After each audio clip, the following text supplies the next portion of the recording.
Good evening on a West Coast Sunday, pardon me, a Monday evening. Wow, I've been kind of like lagging in my time scheduling. Hi, my name is Roland, and I'm with Trinette Hackett, and she's conducting a series of HOAs on a subject that is almost exclusively hers for many reasons. Now, she's not the only one that's had her experience or anything similar to it, but what makes her unique is that she is speaking out in Google Hangouts and recording these for future reference. The journey is not just her own, because a multitude of people were actually affected by her experience. And if they were to watch this now, it would re-affect them by reviewing what their part was at the time it happened and in the aftermath of what's going on. And without casting any blame on anybody anywhere, the main thing is that Trinette is going through a healing process that starts with declaring what happened and addressing it. And some people would say facing the demons. Well, I don't exactly look at it that way, but it's very similar to that. And the bottom line is she's talking about it, she's releasing it, and she's not holding it in. So that's what stomping on eggshells is all about. And at this time, I'll turn it over to Trinette, and she'll get started on the evening's discussion. Trinette? Thank you, Roland. Yes, my name is Trinette Hackett, and like you said, I've been doing a couple of these broadcasts here. This is not a fun topic for anyone who's coming on. It's not fun at all, okay? But it's something that needs to be talked about, and anyone knows me, I like talking, so it might as well be for a good cause, right? At any rate, there's a couple things I want to go over today. What peace and healing mean to a survivor, because what they mean to you may mean something totally different. And why I fight these things, because I found that even though I intellectually understand all these things, I will sabotage myself in a moment's notice. And I don't think I'm the only one to do that.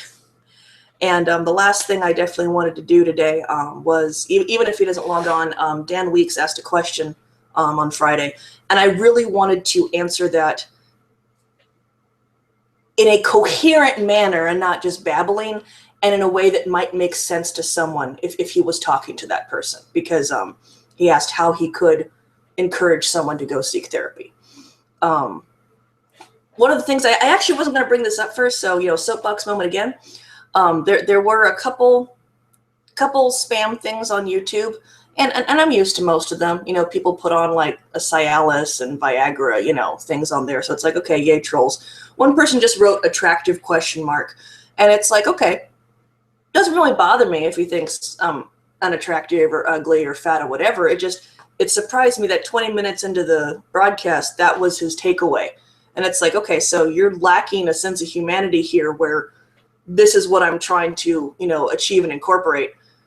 And that was basically your one rebuttal. So way to go, Bill. If you're watching again, look forward to having mental sparring with someone who has the brain capacity of an amoeba. But all that aside, one of the things that has come back a lot was when people talk about, okay, you're looking for peace, you're looking for healing, we're on the path to healing. And what that means in my head, I don't think is going to mean the same thing to you. When people say, you're going to find healing, you're going to find peace, usually those words initially piss me off, okay? Because when you order a salad with ranch dressing and you get blue cheese, that's something you make peace with, okay? When you take your car in for an oil change and you end up having to pay $400 for new tires instead of just $40, that's something you make peace with. Making peace with something means that you understand it happens, you live with it, and you move on. Okay, that's what it means in my head. It's either not important enough, in the broad scheme of things, or something would have had to happen sooner or later, like the tires.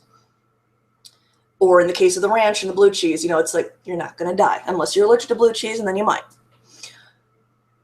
Being told to make peace with my father's pedophilia is probably the most horrifying concept imaginable, because it either means that it's a rite of passage that so many of us require. I would like to know the purpose of that if you really believe that, who can tell me this? Or that his needs outweighed mine, or that it should not be viewed as a life-changing experience and therefore something I need to get over quickly. Well, it was a violent, terrifying, age-inappropriate introduction to the sexual realm.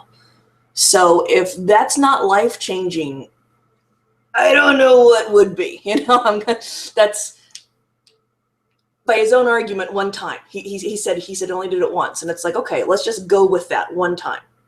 One time he stepped over the boundaries of a parent, of a father, of a human being, of an adult.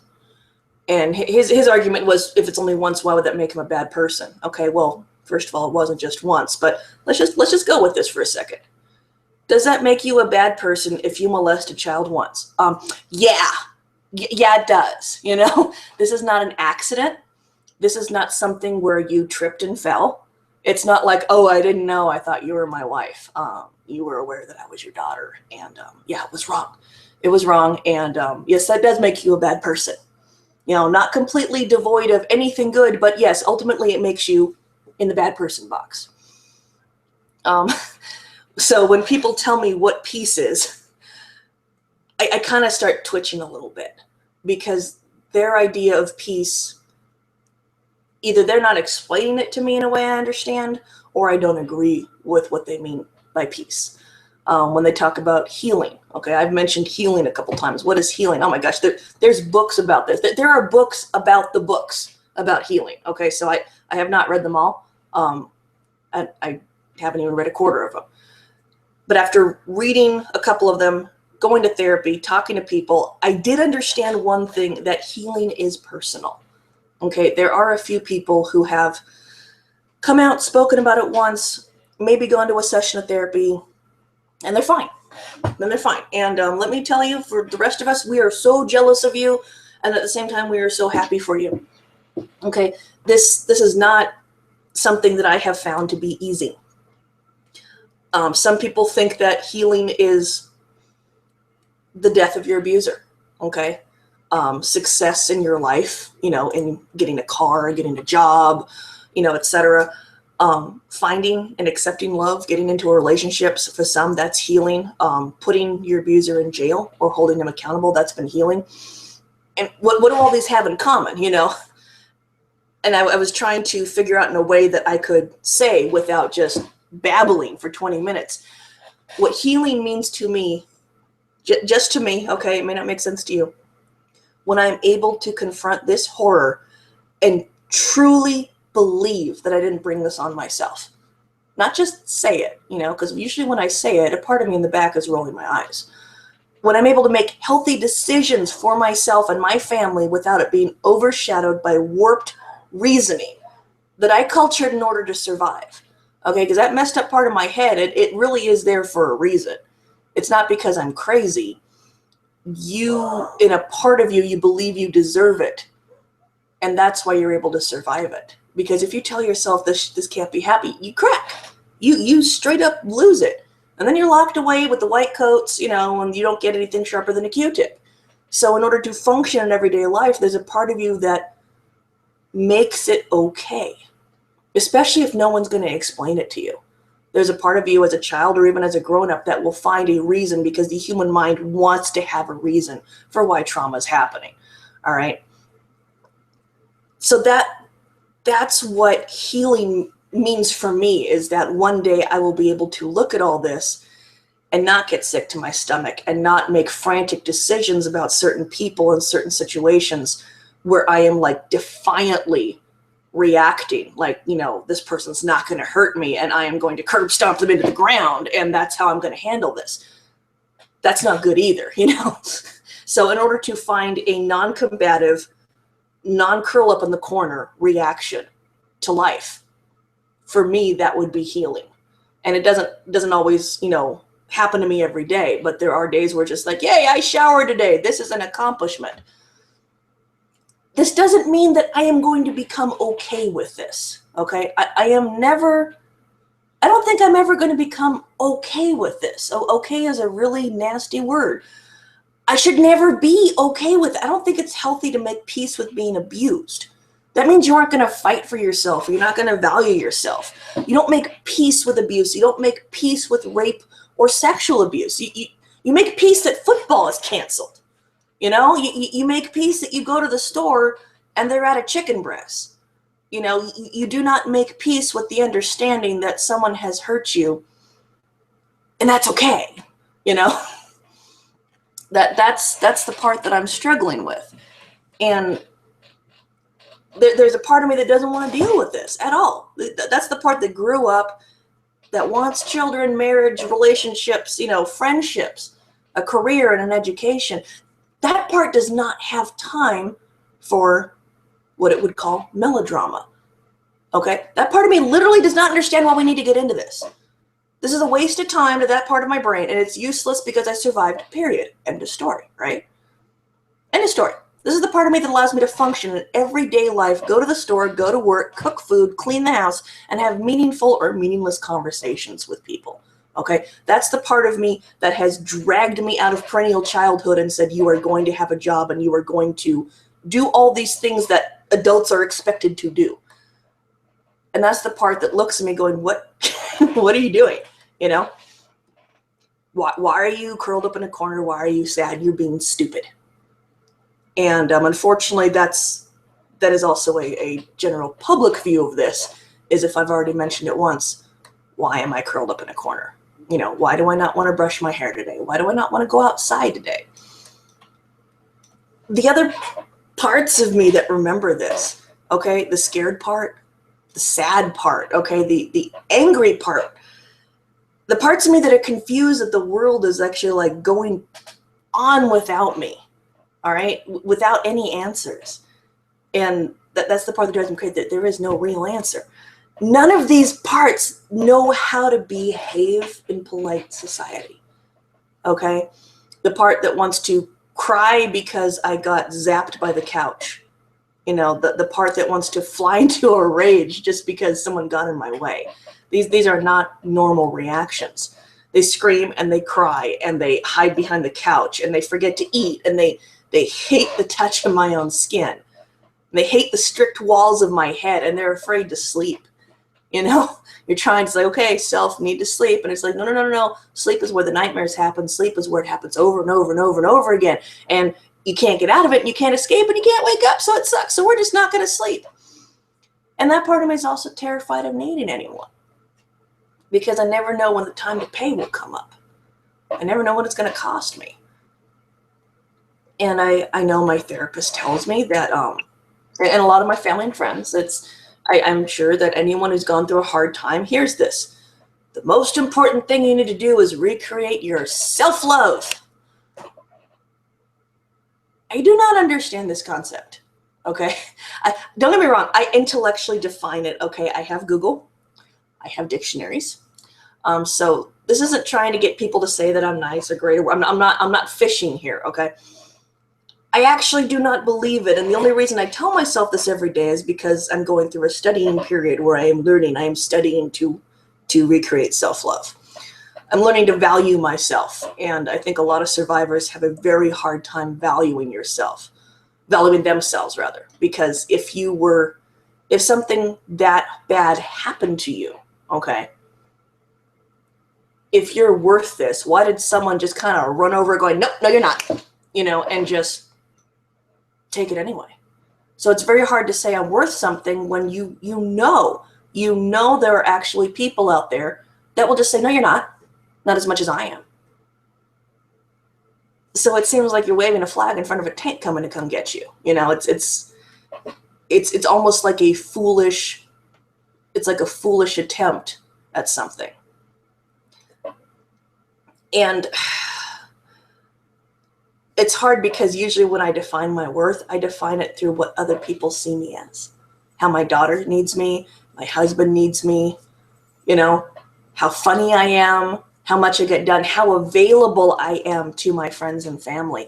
That's usually how I value myself.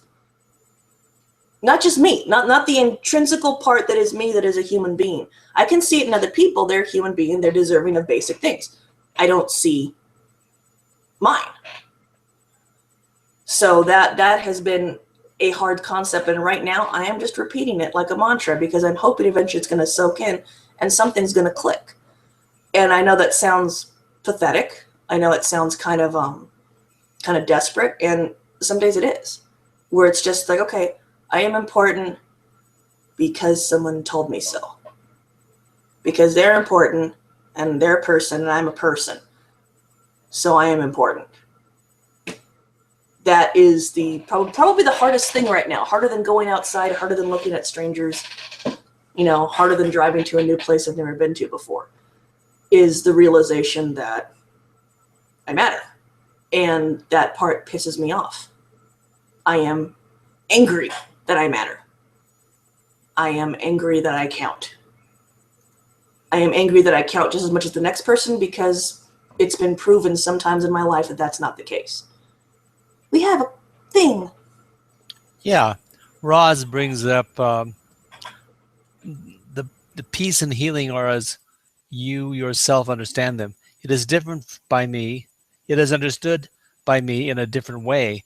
Both are right. So every individual has his or her own understanding of what peace and healing are all about. Absolutely. But on top of that, the concept of your situation, whether they have or have not experienced it, they cannot feel the way you do. And the bottom line is your feelings are yours. And for them to try to advise you assumes a lot of stuff. And a lot of times when we talk about counseling, we wonder why the counselor evokes so much to listen to. And the idea is the counselor wants to know what he's dealing with, or what he or her is dealing with. So they ask you questions so you can express yourself, so they can relate more and more to the situation that you experienced.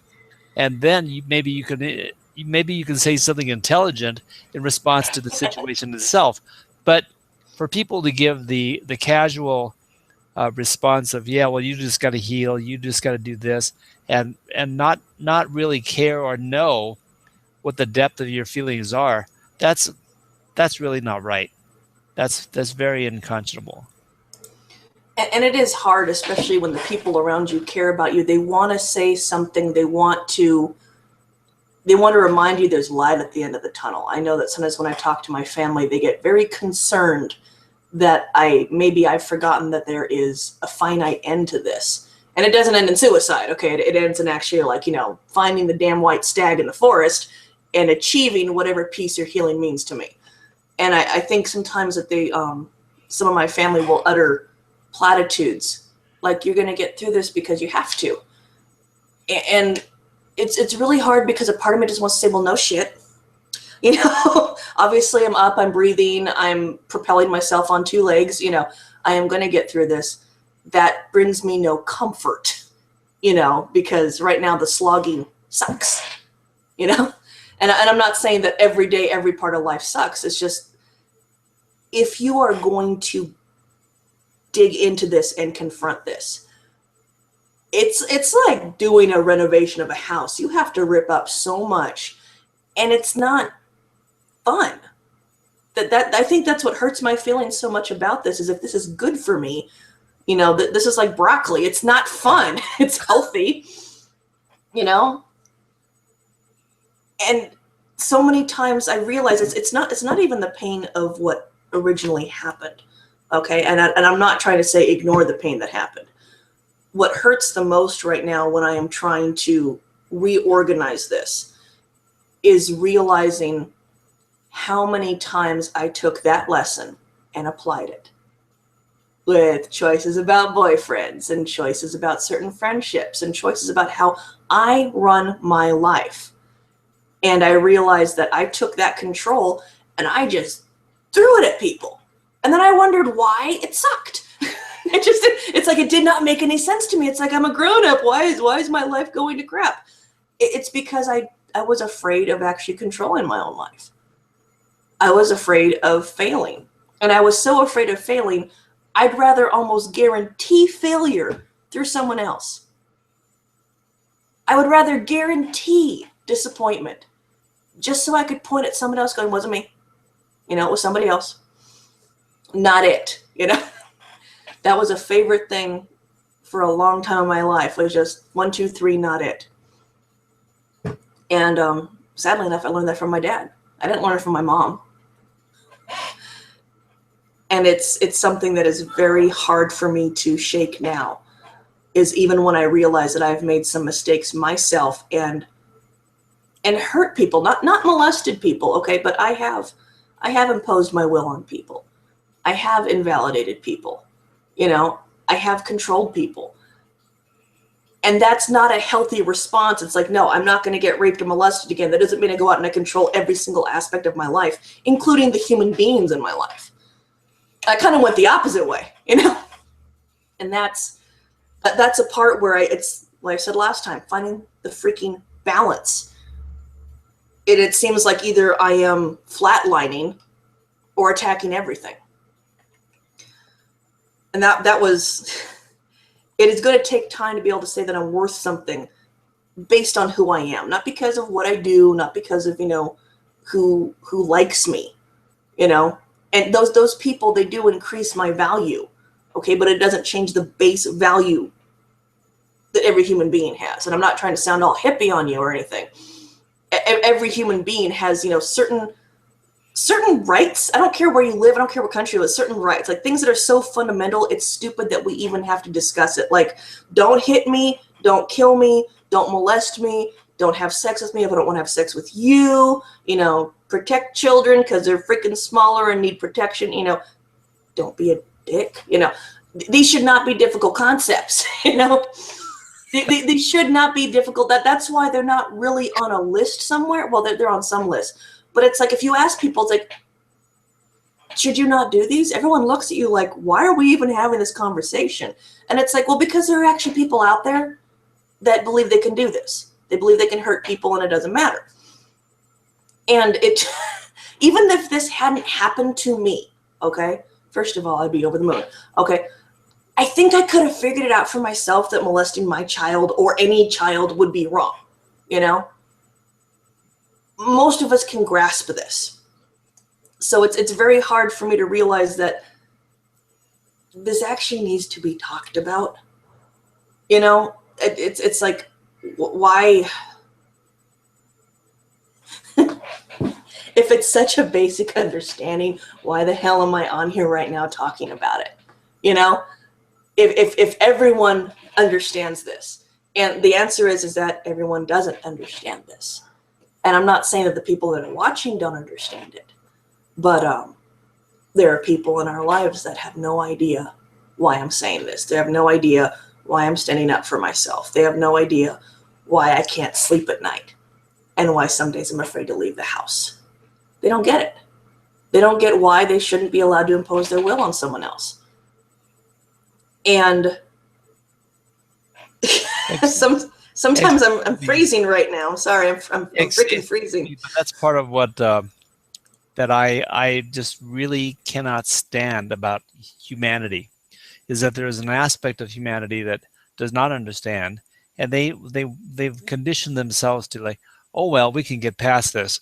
And I believe in positivity. I do not believe in insensitivity. And when you don't take the time to listen to somebody and relate to what they're going through, and not assume, well, you can get better, everything's better, you can improve, you know, that's an assumption that I believe, but the process of getting there and going through it can be horrendous, and that I can attest to myself. So, you know, I've been through a few times in my life when I thought, wow, I see the end of my life. You know, the actual results of my life are right there before me, and I could see it. And then I thought, well, so what do I do now? And that's the type of thing that you face when you feel like your life is over. So if you haven't been there, it's hard to be able to judge somebody that says, my life is over. And so likewise in your situation, unless people can say that I've experienced this, they should spend more time trying to understand the problem. And on top of this, I want to comment regarding the people out there. Looks like Stephen might be here, or are you commenting in the stream? No, he is. Okay, cool. Nice to see you, Stephen. Thanks a lot for joining us. But Roz Betts is out there commenting away, and I really appreciate the things that she's saying. She says, Worth and value seem to be then a comparison with someone else's worthiness and value, how others see us. A lot of times that's what happens in the process. It's not that it should be that way, but we are very conscious of the people looking on and what they think means a lot to us. Let's face it. So when we judge ourselves by what we think people are seeing, that becomes the disconnect that is destructive. And when we can't trust the people who are seeing and commenting, then it becomes an additional problem. But if we get down to earth and talk about this and share, and the people touch down and not just stay aloof, then maybe we can make a little bit of progress. So she also says, no one else can really gauge worthiness and self value but ourselves. And yes, I agree totally, Roz. Absolutely. And lastly, she says, it is very difficult to understand someone else's journey. And difficult says that's the minimum statement. It's difficult, if not somewhat impossible. So understanding the journey is just it's the journey that the rest of us are on to be able to understand this. And even if we are not involved in it ourselves or directly having it as an experience, we need to be talking about it. We need to be sharing. And that's why I appreciate people who are gutsy enough to actually watch this show, whether they watch it live or whether they watch it in a replay. You got to have some guts to watch this show. And secondly, those of you who are willing to share it, you're the ones doing some good, because we don't know who is suffering from the things that we're talking about here, but they're out there. If you think it's not happening, you're in denial. And to not share it is to assume that everybody's okay, and that's the mistake that the world is making right now. Yeah, you don't want it to touch you and your life, and I don't blame you, because who the hell would wish for that? It's like, oh, I hope I get to deal with this today. No one in their right mind would wish for it. I guarantee you know somebody that this has happened to. I'm not saying it's happening right now. I'm not trying to make you all psychotically paranoid, but I can guarantee you that you know somebody that is going through this or had gone through this and is in some stage, whether it's an absolute denial or whether they're, they've made their peace with it, they've come to some terms of understanding with it, or whether they are sucking down a bottle of whiskey every night at home alone.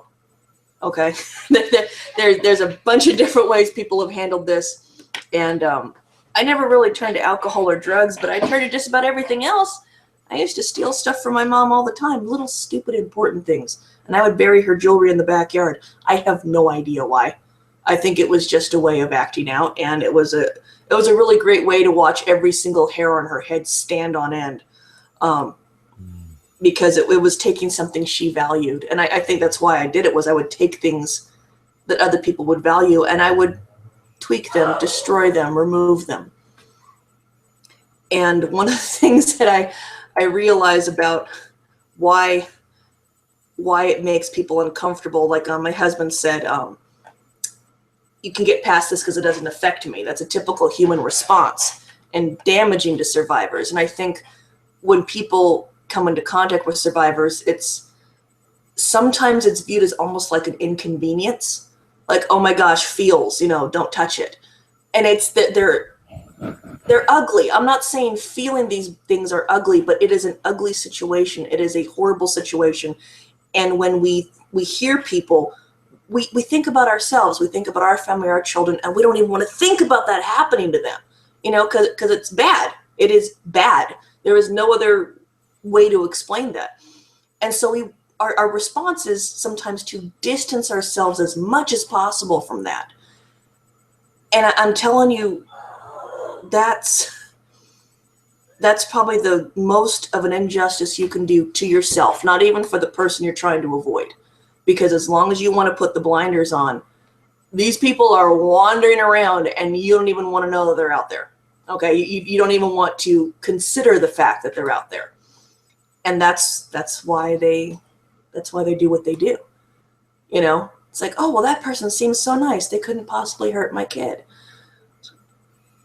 that in itself, just the belief that no one should want to hurt your kid, is not what is going to keep your children safe, unfortunately. You know, my family learned that the hard way. Just loving that child and praying that that child's going to be safe, and thinking that because they are grown-ups that they should do right by that child. Just that wish and crossing of the fingers is not going to keep your kids safe, all right? And unfortunately, unless you're going to lock your kid in a room and throw away the key and stare at them every single second, there is no 100% cure. And let me tell you, as a parent of an almost nonverbal autistic child, that is my living nightmare, you know, is sometimes people that I do not know will ask me to babysit their child. And that, I want to smack them, okay? I really want to smack them, because it's like, okay, you don't know me. I smile nice. I have a kid. You don't know if I am an absolute freak of nature or not. You know, you've known me for 20 minutes. You know, we saw each other at a park. We happen to be in a same book club or something. And then you offer me to watch your kids for you. I know I am not going to hurt your kids, but how do you know me well enough? You know, it's like sometimes parents are so eager to step out or to, you know, get away from the kids for a while. It's like, oh, these people are parents. They're fine. Newsflash, my dad was a parent. You know, that didn't mean that he was okay to watch children, you know, and it's people don't get it. I have had neighbors that I have just seen waving at me, that have come over and asked if I'll watch their children. And it's like, okay, I know if I say yes, I can guarantee that I will take care of them. But it's like, what the heck is wrong with you that you would ask a stranger to watch your children? You know, where's a reference? Where's anything? Have you spoken to me for more than an hour? You know, have you been to my house? Have you seen how I treat my children? You know, I could have a creepy dungeon in my house and you wouldn't know it, you know? And it's like this complete placid, just whatever floating through. And it boggles my mind. It boggles my mind, because it's not just my generation. It's like half generation behind me, where people are just like, yeah, whatever. You babysit, watch my kid. It happens a lot on military bases. They assume because you're in the military that you're safe. And I think a lot of people are. But it's like our standards are gone. You are a human being and you are an adult and you are married. That means that you are safe. There has to be a higher standard than that. There has to be, you know? And I've avoided it here only because I've avoided making a lot of friends here. So that's why I'm not having strangers ask me to babysit. But that was just one little thing I brought up because it's terrifying. So Roz, she wrote a couple of paragraphs here that are really, really important. And I'm going to read it out and we can talk about it. Cool. I haven't been involved or experienced the type of abuse you have, Trinette, and I want to learn more about how to be aware of what ways it can affect those who have, for me to be able to understand with a broader awareness. Now she continues on where you can't see it, but it says, the talking about it and sharing in this way is an eye-opener for me, especially regarding the different responses that are going to be out there of the victims and the perpetrators.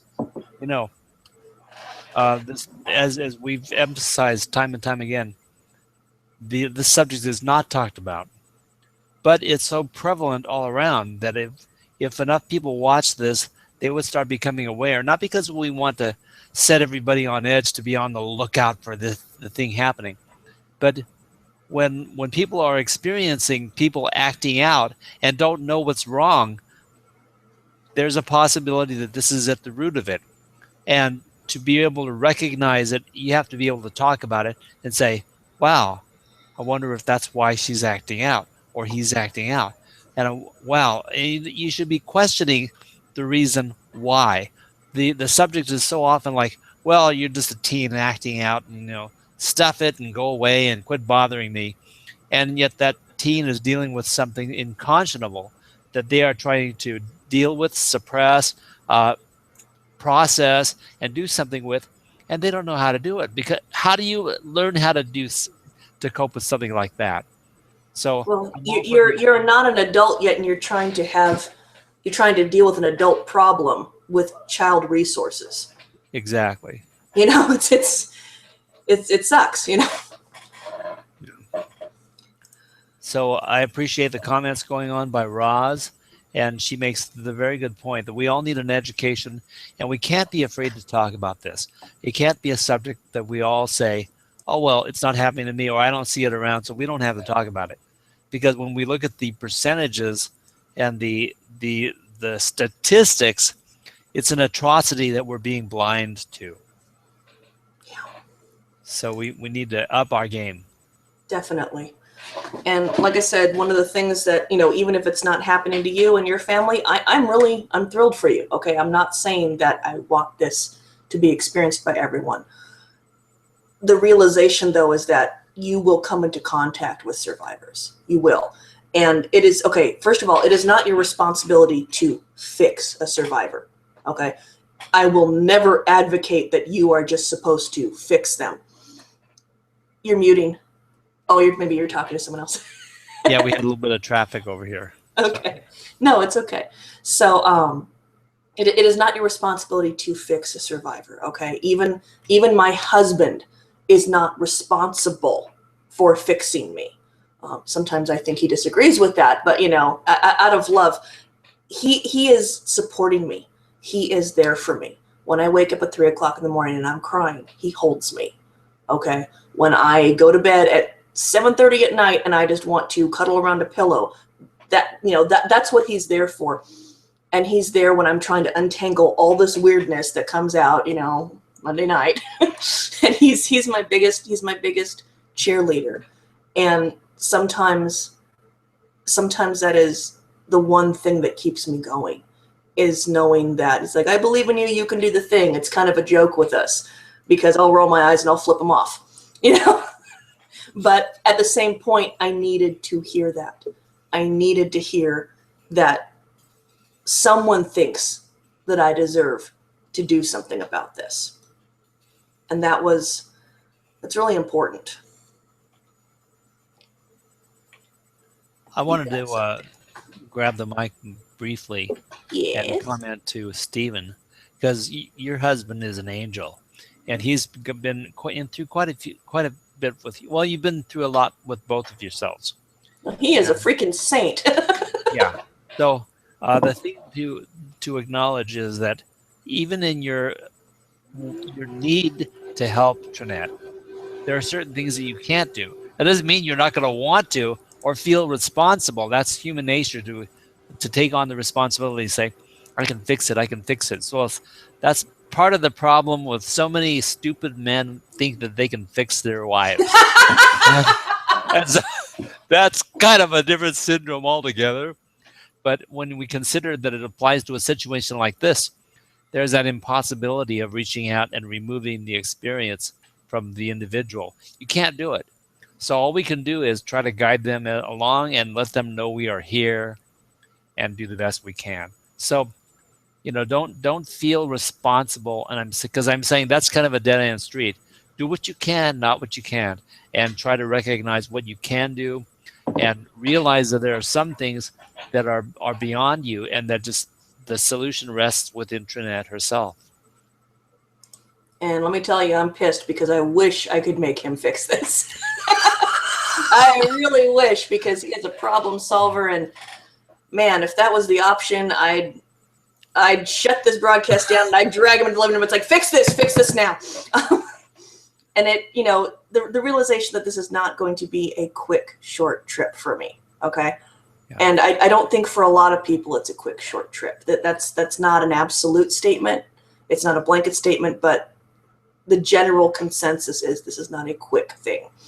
Because if you have been taught, not by words necessarily, but by actions of someone you trust, that your boundaries are worth absolute garbage, it is very hard to unlearn that lesson. Okay. And talking to a lot of people, they don't even see the point, because they're just waiting for, no, we'll build up boundaries, we'll build up walls, we'll build up value. Okay, but how long until the next person comes and strips it away?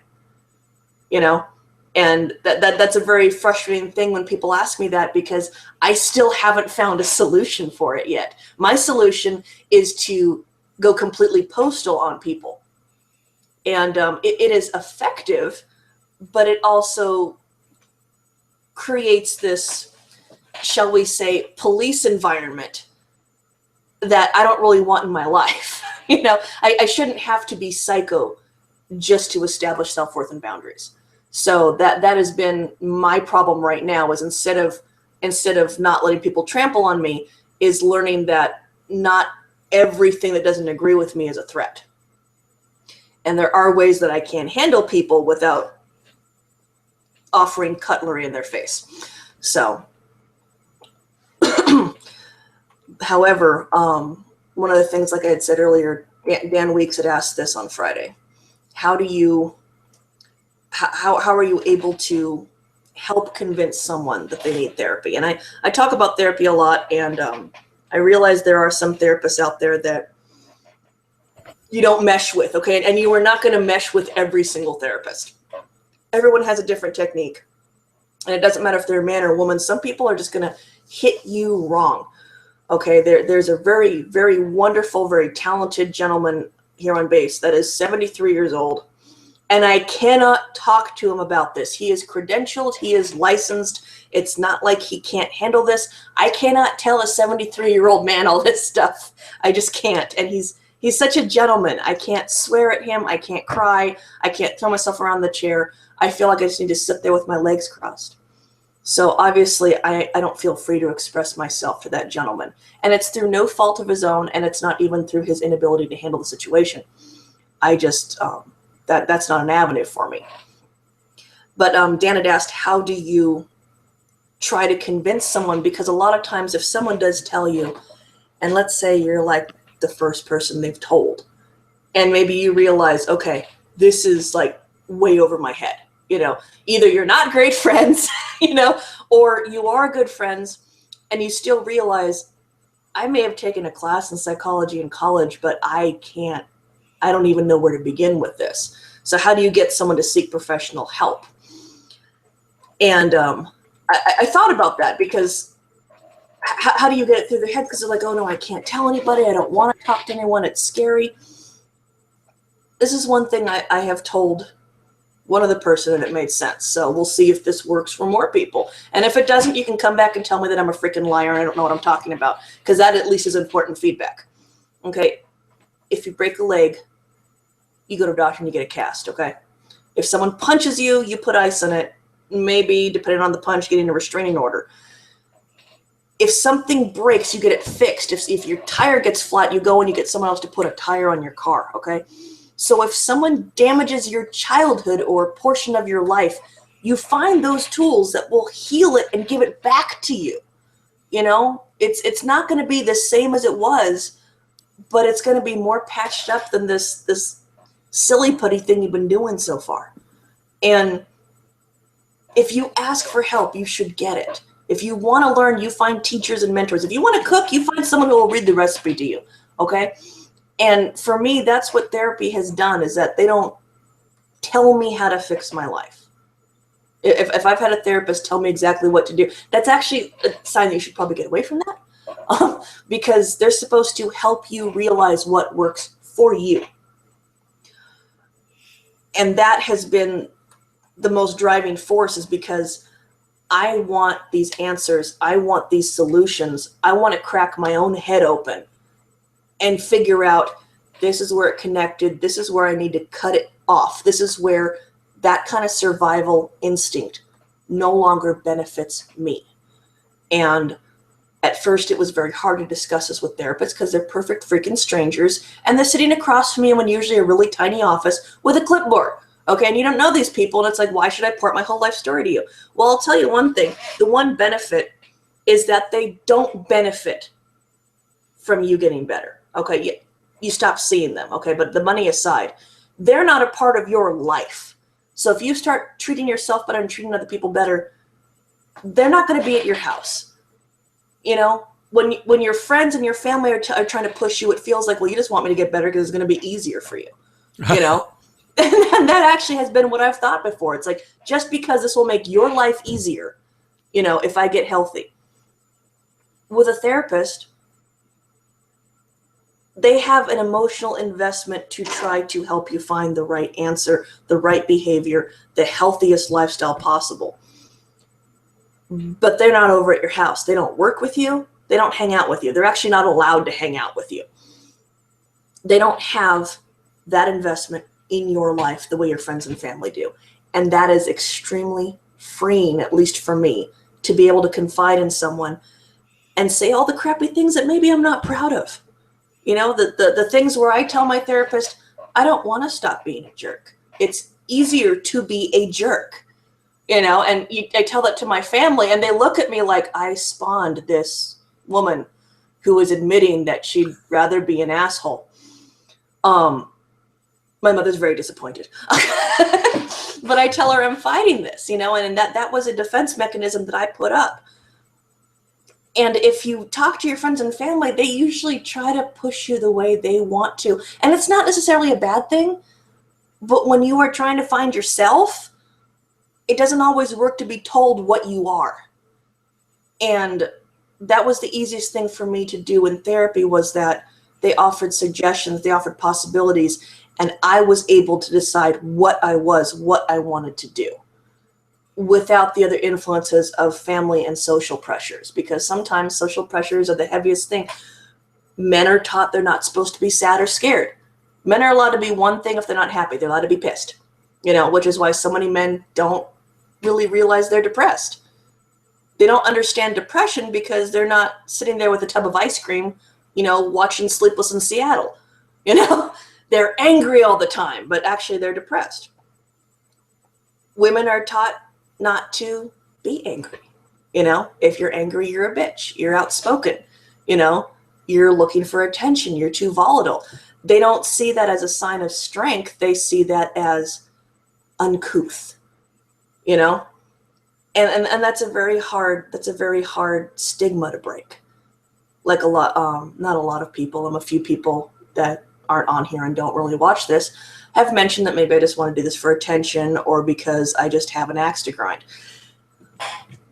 I don't personally want attention. I want the subject to have attention. And where it is to an axe to grind, most definitely. And I think anyone who ever looks at having a family, even not their own family, but, extended family, or they want friends, they need to realize that this is actually a part of what's going on in their lives. And so if someone is avoiding therapy, it's like that is your mechanic. That is your mechanic. And if you are strong enough to bring it up, even whisper it to somebody else, that shows that you want help, you want solutions, you want whatever peace or healing means to you, you want a resolution. And you don't want to be trapped inside your own mind anymore by your own ghosts, your own demons, your own distorted lessons from your past. And that is one of the safest places for you to do it. And you deserve it. You deserve it because just someone else deserves to have their leg broken. You deserve to have all the little sparking wires in your brain connected. So I wanted to emphasize something that you might shy away from the concept itself, but Trinette, you are an authority on the subject, and not that you wanted to be, but you've been through a lot regarding this, and you are one intelligent lady, and so not only is the experience yours, but the perspective and the translation of extrapolating out all the things that are related to it, and the human reaction and how it affects people, and the view from the outside of what's going on around you. You're really brilliant about what's going on. And so for you to assume the voice and speak about it is just of extreme value to the people. So I just wanted to make that clear. And Roz makes some comments, and I wanted to feature these also. Thank you for mentioning that it is only ourselves who are responsible for how we act, react, and fix things within ourselves. And she continues on, but it's hard to read there. It doesn't show it. it is wonderful to have those around us who are able to be such wonderful supports for the inner process and not just wanting to fix it for us. So, regarding what we were commenting on with Stephen, and it's not within our power to do everything, but we can do everything that we can do. So, thank you for doing that. And then also, she makes the comment that asking for help can be so difficult to do as well, that I have as some of my own experience. So, the asking for help and admitting that you need help is not a very easy thing to do. That's a bridge to cross in itself. But getting the help and attaining the help, that's another subject. That's you don't know if the help that you seek is even going to do any good with you. And there are a lot of combinations and things. So it's a research project to say the least. But we can't just not make a move to help just because we're afraid of touching the situation or what we can do. We just got to do the best we can on all levels. Oh, I'm so sorry. Go ahead. So you've got about less than 10 minutes to go. So just thought I'd keep you up to date on that. Thank you very much. One thing that also made me realize when she said asking for help can be really difficult. When I spoke last Friday about how when someone expresses this to you, it does denote an extreme amount of trust, even if it was a split-second decision. The other thing that when someone reaches out, it is extremely scary to ask for help. And it's not even a matter of pride. It's not even a matter of having to relive that experience over and over again, although that definitely is a deterrent, because you don't want to have to tell a court. You don't want to have to tell a therapist. You don't want to have to do it over and over and over again. The third thing is the reason why it's scary is that when you ask for help, it feels like you are placing yourself in someone else's power. Yeah. And that is extremely difficult for a survivor to admit, that they are willingly making themselves vulnerable to another person, because the back of their head is screaming, this is the dumbest idea we've ever had, and what are you doing? Come back. As long as we're inside our head together, we're safe. So they are, when you ask someone to go get therapy, you're basically saying, why don't you just go out and play in traffic? That is the first feeling they have. Just run screaming down the street and tell everyone. It's not true, and yet it is. That is not the factual truth. But when you say, well, go off and tell another random stranger, it's just like, thanks. I was just going to go to a haunted house and scare myself by playing that little stabby knife game from Alien, but this is even better. I can get this done in an hour. So when you realize that when you suggest that immediately the thought is that they place themselves under someone else's control. And the best thing you can do as a basically an onlooker is to remind them that in therapy, they actually do control what they say and what they don't say.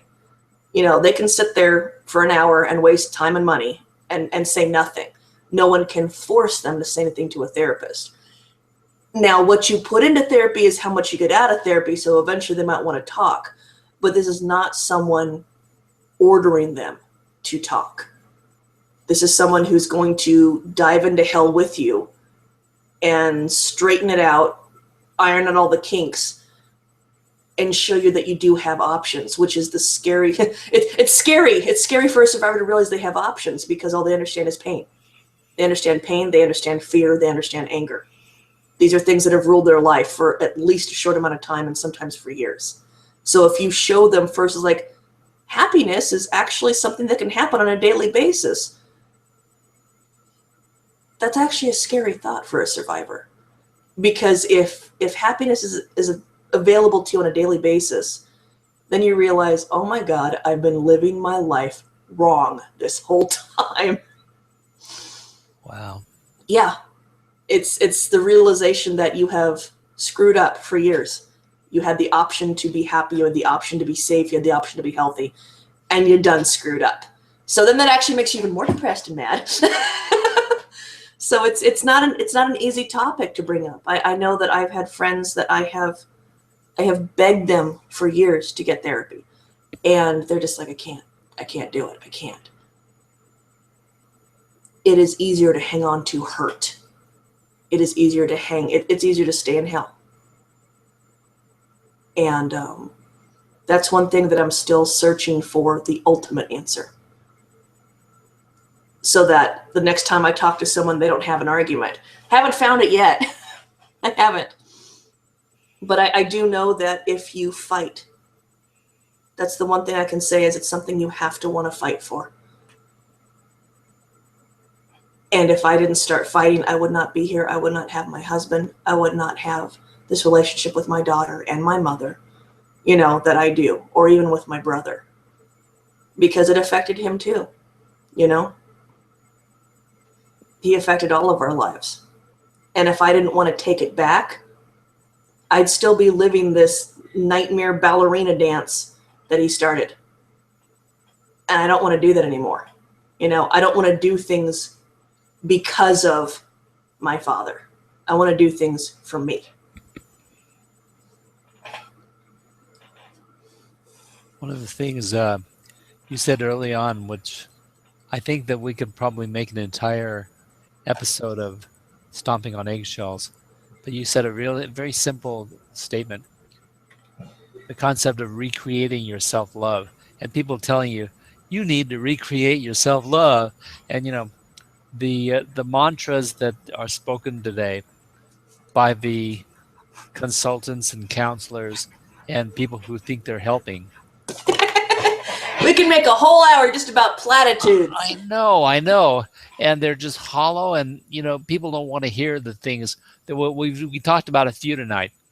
And people don't want to hear those things.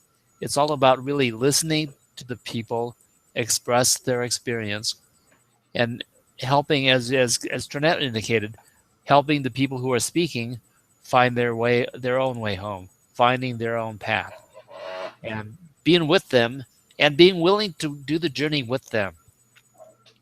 I had a daughter who suffered through an addiction problem, and I told her at one point, says, wherever you have to walk.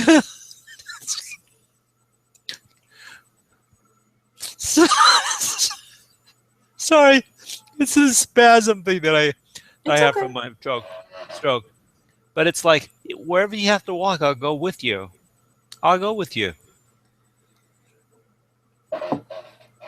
And that's what people want to know. When they divulge their secrets to you, they want to know you'll stick with them. And that's probably the most important thing is if they can't find the light at that moment, knowing someone's going to sit with them in the dark, that is a powerful endorsement. That's right. So you don't have to cure them. You don't have to have the solution. You don't have to fix them. But you have to be willing to make the journey. Absolutely. And sometimes that's been the difference between despair and a decent day. And that's just the honest truth. Sometimes they can't always make everything all right. But just knowing someone was there and just sitting there and just being there. They couldn't fix one thing. They couldn't change one nightmare. They didn't stop me from being afraid of the sound of a closing door. But they were there. And so at least I wasn't alone. And so many of those experiences, I was alone. So at least if you relive the experience and you're not alone, that is one step up. It actually is. It doesn't sound like it. It's like, oh, great, it's slightly less sucky. Well, slightly less sucky is better than where I was. And I'm grateful for that. So fixing it is maybe too big a chore to even consider taking on. But adding a little light to a situation or making it a little bit better is a big thing. It's a big thing. Yeah, definitely. So you're being thanked by Roz Betts for talking about what you did, and she's acknowledging my eyes are opening and understanding grows around this subject. And so that's part of what you're doing, Trinette. That is actually my main goal there. So thank you very much, Roz. I appreciate that. So I realize that I'm starting to loop the same sentence over and over again in my head, and it's starting to come out of my mouth. So I think that's one part of my brain saying stop talking, and I'm going to be unusual and listen to it this time. Well, so we're at the top of the hour again, so it's good timing. Yeah. I want to thank everyone for listening, whether it's right now or whether it's later. And I appreciate this. I appreciate it because this is a reaffirmation that I am not insane, and that not only do I deserve this, I don't know how you want to call it, this path to healing, this journey, this whatever, this walk, and sometimes it's a sprint and sometimes it's a crawl. I deserve this. And I want other people out there who've gone through similar things to know that you do deserve it. Right on, And I don't have a more strong endorsement than you are a human being and you deserve peace and safety. If you keep speaking about it like this, you're going to affect lives, and that's why I'm here to helping you out. This is a really great idea. It really is. Well, thank you very much. And I am going to do some clicky things on this computer so that we can stop the broadcast. But we'll be back here on Monday at 7 o'clock again, Pacific Standard Time. There are some national hotlines again on the details. So that's for anyone out there. And what I really need to do is I need to get some more international numbers here. This is just USA. But thank you guys all for listening. And we'll see you again next week. Okay? Good night.